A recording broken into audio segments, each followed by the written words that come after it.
अलबेली सरकार की। आइए जानते हैं कि कैसे राम कृपालु त्रिपाठी श्री जगत गुरु कृपालु जी महाराज बने। एक छोटा सा गांव मानगढ़। उस दिन शरद पूर्णिमा की शुभ रात्रि को उनके पिताजी चिंतित होकर बाहर घूम रहे हैं।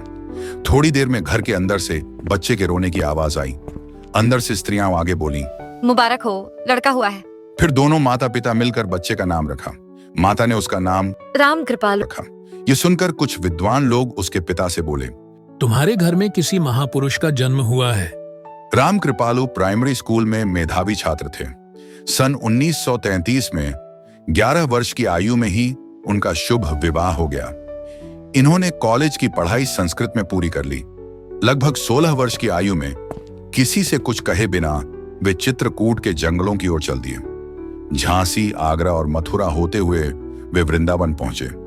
दिन रात्रि उनके लिए कोई महत्व नहीं रखते थे। वे कभी भी किसी भी समय निकल पड़ते थे। वहां आचार्य लोग उन्हें देखकर चकित होकर बोले, यह तो प्रेम के साकार स्वरूप हैं, भक्ति योग के रसावतार हैं। उस समय ब्रज में चौथे सावन के अवसर पर उत्सव चल रहे थे। उसी समय भावावेश की अवस्था में कृपालु जी ने ब्रज में प्रवेश किया। राधे राधे, हाँ राधे, हे श्यामा जी, कृष्ण कृष्ण कहते हुए वे आगे बढ़े और अचानक एक ब्रजनी वृक्ष के नीचे बैठ गए। कुछ भक्तगण वहां से जा रहे थे। उन्होंने देखा कि एक तपस्वी मूर्ति वृक्ष के नीचे बैठी हुई है। वे पास आए और बोले, आप कहाँ ठहरे हैं? पर कोई उत्तर नहीं मिला। वे मौन में लीन थे। तब उन लोगों ने कहा, यदि आज्ञा हो तो पास में एक धर्मशाला है, वहां आप रह सकते हैं। श्री महाराज जी उठे और बिना कुछ कहे चल दिए। ग्वालियर वाली धर्मशाला में उन्हें एक कमरा दे दिया गया। महाराज जी उस कमरे के भीतर रहने लगे, परंतु उनके लिए रात्रि और दिन का कोई भेद नहीं था। कभी वे रात्रि के 2 बजे ही बाहर निकल पड़ते, कभी सेवा कुंज चले जाते, कभी निधिवन, कभी यमुना के किनारे पहुंच जाते। वे कहीं भी चले जाते थे। धीरे धीरे यह बात प्रसिद्ध हो गई। इस प्रकार यह चर्चा धीरे धीरे पूरे ब्रजमंडल में फैल गई। उस समय आगरा में एक भक्त जानकी प्रसाद माथुर रहते थे। ब्रिटिश सरकार ने उन्हें राय साहब की पदवी प्रदान की थी। वे एक संभ्रांत और प्रतिष्ठित व्यक्ति थे। उनकी विशेष रुचि सभी संतों की सेवा करने में थी। वे अपने एक मित्र लक्ष्मण स्वरूप भटनागर के साथ वृंदावन में श्री महाराज जी से मिलने गए। वे अपने साथ भोजन भी लेकर गए थे। महाराज जी की स्वीकृति से उन्होंने वह भोजन थाली में परोसा।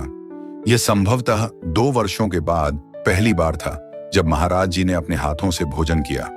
इसके पश्चात जानकी प्रसाद जी उन्हें मथुरा ले आए। वहां उन्होंने महाराज जी को स्नान कराया और श्वेत वस्त्र धारण करवाए। इस प्रकार उनका बाहरी रूप परिवर्तित हो गया। शीघ्र ही वे एक नाई को भी बुला लाए और महाराज जी के इंग्लिश कट बाल कटवा दिए। महाराज जी से परिचित सभी भक्त व्याकुल हृदय से प्रार्थना करने लगे, हे दीन बंधु, यदि आप इसी अवस्था में रहेंगे तो अपने इन नामों को किस प्रकार सार्थक करेंगे? जीव कल्याण कैसे होगा? हे कलयुग पावनावतार, जीवों को प्रेम से श्रेय की ओर उन्मुख कीजिए। विषय भोगों में लिप्त विष पीने वाले जीवों को प्रेमामृत का पान कराइए। सायंकाल महाराज जी का प्रथम सत्संग हुआ। वे सिंहासन पर विराजमान हुए और नाम संकीर्तन प्रारंभ किया, भजो गिरिधर गोविंद गोपाला। जैसे ही लोगों ने पहला वाक्य सुना, उन्हें ऐसा प्रतीत हुआ मानो कोई उनके हृदय में ब्रजरस उड़ेलता जा रहा हो। सभी को यही अनुभव हुआ कि मानो श्री राधा रानी की कृपा शक्ति साकार होकर प्रेम रस की वर्षा कर रही हो। अब श्री महाराज जी भक्तों के साथ वार्तालाप भी करने लगे थे। इन दिनों प्रायः हरे राम संकीर्तन ही होता था अथवा राधे गोविंदा भजो वृंदावन चंदा की सुमधुर ध्वनि से संपूर्ण वातावरण गूंज उठता था। जीवों को प्रेमामृत का पान कराइए, भजो गिरिधर गोविंद गोपाला कीर्तन कराते कराते प्रायः हरि बोल का मधुर संकीर्तन प्रारंभ करके आचार्य श्री सभी को प्रेम रस में डुबा देते। राय साहब काशी विद्वत परिषद से वाराणसी लौट गए। वहां उन्होंने काशी विद्वत परिषद के अन्य विद्वानों को श्री महाराज जी के विषय में बताया। यह सुनकर विद्वानों ने कहा कि जो भी वहां जाता है वही मंत्र मुग्ध होकर लौटता है। उन्हें यहां बुलाना चाहिए ताकि हम भी देखें कि इन लोगों की बातों में कितनी सत्यता है। विद्वानों ने कहा, ऐसा कैसे हो सकता है कि एक युवक को हजारों ग्रंथों का संपूर्ण ज्ञान हो? वे ग्रंथ अत्यंत विशिष्ट और गूढ़ हैं। उनमें कितनी गहराई है ये हम भली भांति जानते हैं। इसके पश्चात श्री महाराज जी को काशी आने का निमंत्रण भेजा गया। उसी दिन श्री महाराज जी से भेंट कर उन्हें काशी आने का निमंत्रण दिया गया। श्री महाराज जी का उत्तर था, आप संपूर्ण विद्वत परिषद की सभा आहूत कर लीजिए, सूचना मिलने पर मैं आ जाऊंगा। काशी में जब श्री महाराज जी का प्रवचन प्रारंभ हुआ तो अपने विनोदी स्वभाव के अनुरूप उन्होंने अत्यंत सामान्य संस्कृत में बोलना आरंभ किया। इसे सुनकर काशी के बड़े बड़े विद्वानों ने कहा, बस यही संस्कृत है इनकी? हम तो पहले ही कह रहे थे कि इनकी विद्या को बढ़ा चढ़ाकर बताया जा रहा है। किंतु थोड़ी ही देर बाद श्री महाराज जी ने परिष्कृत संस्कृत में बोलना प्रारंभ किया। तब विद्वानों के कान खड़े हो गए। इसके पश्चात उन्होंने सामासिक संस्कृत में प्रवचन देना शुरू किया।